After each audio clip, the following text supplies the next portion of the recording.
a seat. Thanks. How's it going? Really good. Yeah. You've been working? Yeah. We've seen a lot of posts.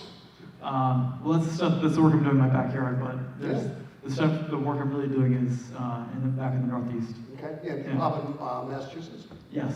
Yeah. How's it going? Good. So, I think 6 months ago you told me that I had a case of single dealitis. Yeah, one dealitis, that's right. One dealitis, right. And I had spent months and months on this deal, it didn't go through, and I was bummed out about that. So we try to remedy that. So we're putting out about one LOI a week. Nice. So between me and my partner having. So we have 3 deals under contract right now, a couple of LOIs floating around, but I'd love to run them by you, just kind of see philosophically what you think. So a couple of them we have at like 30, 40 bucks a square foot, and they're definitely the bottom feeding that we're supposed to be doing. What's the asset class? We're industrial and retail. Okay. Yeah. But the one there's deals that kind of look like this, and I see them a lot, and I just want to hear what you think about, because they don't fall under. That's okay. Okay. Yeah, sure. So, Troy, New York, I think it's like 5 minutes from Rensselaer. 5 minutes from work? Rensselaer Polytechnic, the university. It's retail, 140,000 square feet. I think they take somewhere around 18 million for it. Okay. So 140 a square foot.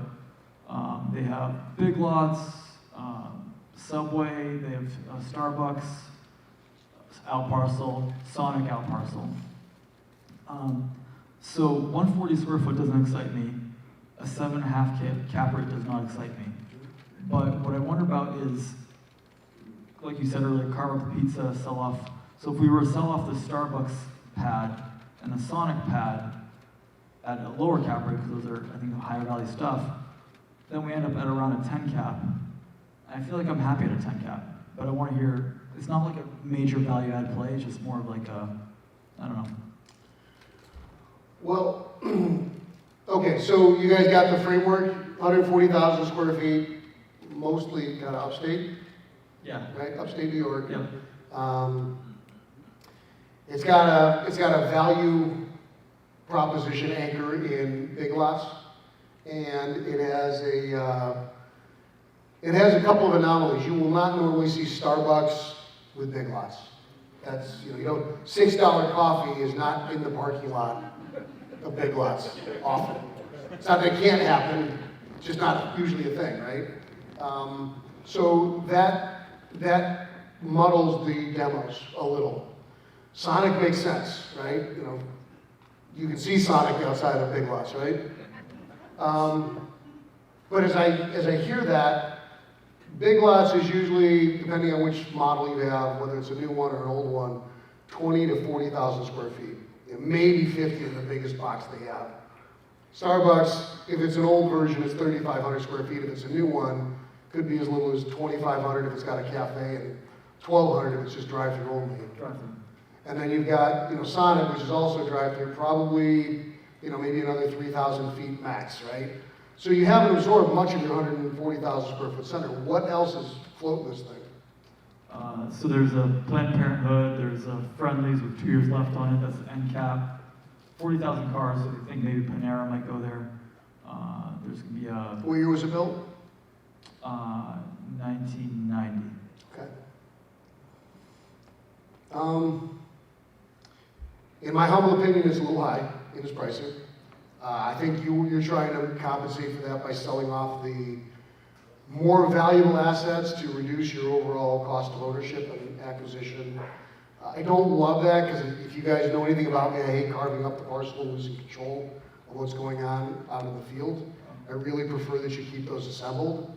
I think that Starbucks is a cap rate compressor for your inline tenants. At the end of the day, it's what you can do with it. If there's 2 years left with Friendly's is not exactly a fresh concept, right? They're fine. I've had them. They're good. They're interesting. It's good family fare. They do better in New York than they do most places, actually. So if you guys are familiar with Friendly, it's like a burger joint with ice cream, right? Pretty good. It's a long-standing concept. They've made it, but They expanded at one point in time kind of nationwide, and most of them have closed. But they still do pretty well up in that area. So I feel like it's a little rich. What's the cash flow, projected cash flow on the investment? The NOI is like cash flow or NOI? Cash flow.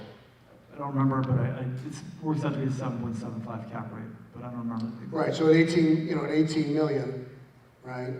7 cap tells you, like around 1.1? 1.4 is the NOI, I think. Okay. The cash flow. So, and I'm assuming I can get my debt at 6.0. But I'm not sure. And how much equity are you gonna have in? Probably 4 or 5 million. And you're gonna be financing at about a 5.5%, 6%? I mean, I think you're gonna have a tough time making a lot of sense of it. Yeah. Just because they're really not leaving a lot of meat on the bone. Right. What's your rent, what are you getting out of Big Lots? What's the rent? I think there's 7 or 8. Yeah. Yeah. So that's the same thing that they pay in a, Yeah. at a 10 cap market. Yeah. How are their sales? I haven't gone that far. Okay. How far have you been on the deal? They're about to sign an LOI. All right.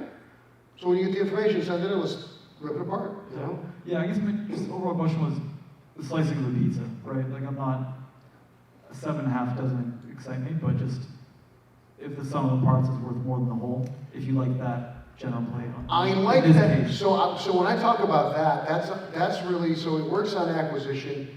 You can do it if you like the rest of what's there. And before you sell it, if you're gonna have to sell it, and you decide that, carving up and selling off Sonic and selling off Starbucks makes sense, don't let, to the best of your ability, don't let those parcels and those leases drive the rest of the center. A lot of time, the way those leases are written, they will put restrictive covenants in, like, okay, you can have Starbucks, but you're not now allowed to have, Big B or, Dunkin' Donuts or any other coffee joint. They'll also say Sonic doesn't let you have Burger King or McDonald's or whatever. So find out what your use restrictions are. See if you can create any additional out parcels that give you some of the additional upside. Then you want to go ahead and have that reciprocal easement agreement completely rewritten in your favor. So you want to do your best to, while you control all the parcels, tell them how they have to contribute, how they have to maintain it, when they have to pay, what they're allowed to do, what they can rebuild, what their height restrictions are. Because some of those things will obstruct visibility, and your tenants don't necessarily want, let's say, completely uncontrolled assets out of the street front. The next thing that I would say is, if there's a way for you to leverage those assets separately and carve them up, so you buy it all together, but you finance them separately, Okay. right? That may give you the ability to go ahead and get better and more effective debt on your out parcels and something that's a little more complementary on your main inline center. But until we know where the income streams are really coming from, until we know the deferred maintenance, until we know what the opportunity is for co-location with Big Lots, Planned Parenthood, on no social commentary, I just don't know that they're a draw for a center, right? Is that, so grab a cup of coffee, a burger, and, what's next? What's it called, morning after bill? Yeah. Right, yeah, those, I just read that that sales of the morning after pill are up 90% in the last 365 That's days. Monday. Percentage rent on morning after pills, I like it. I think the other thing that you want to do is, when we take a look at a full roster, so in the manual, we're going to get into this, there's about a 30-question rapid fire due diligence assessment that I want you to get used to processing. And as you'll go through those, what I think you'll see is, kind of the questions that you want to ask. What is the upside of this center for you over time? Is it really just cash flow? I'll just tell you that there are plenty of Big Lots anchored centers where Big Lots is paying $8 a foot, where they're co-located that you can buy for $140 a foot nationwide. Sure. Really good demos. Now, if you love this one and there's some other reason why you're really attracted to it, then that makes sense. This one seems like it's like it's a little early. These guys are trying to get one last bite at the apple at a 7.5 cap. The tendency doesn't sound 7.5. I mean, other than Starbucks, nothing there sounds like it really drives that bus. Upstate New York's probably a little more like an 8 cap market, typically. 40,000 cars is a lot for that market, so that's something. And maybe it's the only game in town. If it's the only game in town and no one else is coming and you've got good population. Do you know what the 1 mile population is? The 3 mile is, the 10 miles, 400,000. I have. Okay. All right, so 400,000 and 10 miles is pretty good. Yeah. So I think the idea is we'll just need a little more information, give them, sound, solid guidance and direction. Yeah. First blush is 140 bucks a foot Yeah. at $8 rents. It's tough nut. It's hard to go. It's a hard way to go. Friendly's at 25, and they believe that whoever's going to take over Friendly's is going to be 35. Yep. But you're right, Big Lots and Starbucks is a weird mismatch. So. But like you said, if you can bring in Panera at 35 bucks, that starts to change the culture. Right. And then maybe, who else you want to co-locate there? We'll do a void analysis, who's missing, Okay. and try and see what we can drive back into the marketplace. Take a look at what some of the competition is. How long of due diligence did you give yourself on the LOI? I think I'm 90. Good, well, that's great. So that's another lesson. Over the course of the recent hot sellers market, 90-day due diligence really couldn't happen. 45 was asking a lot, 30 was more common. 90 days of due diligence means he's got a motivated seller if they send it back and sign it.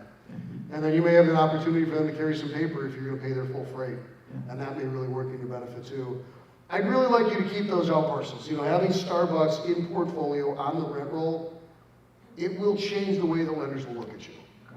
Sounds stupid, but there's only a couple brands that can really do that for you, and they're one of them. Cool. All right? So it's not a hell no. No, definitely not a hell no. Awesome. I'm making progress. All right, man, you're getting there. Yeah, God bless. All right, ladies and gentlemen, give a round of applause. All right. We're still making progress. I think we're good.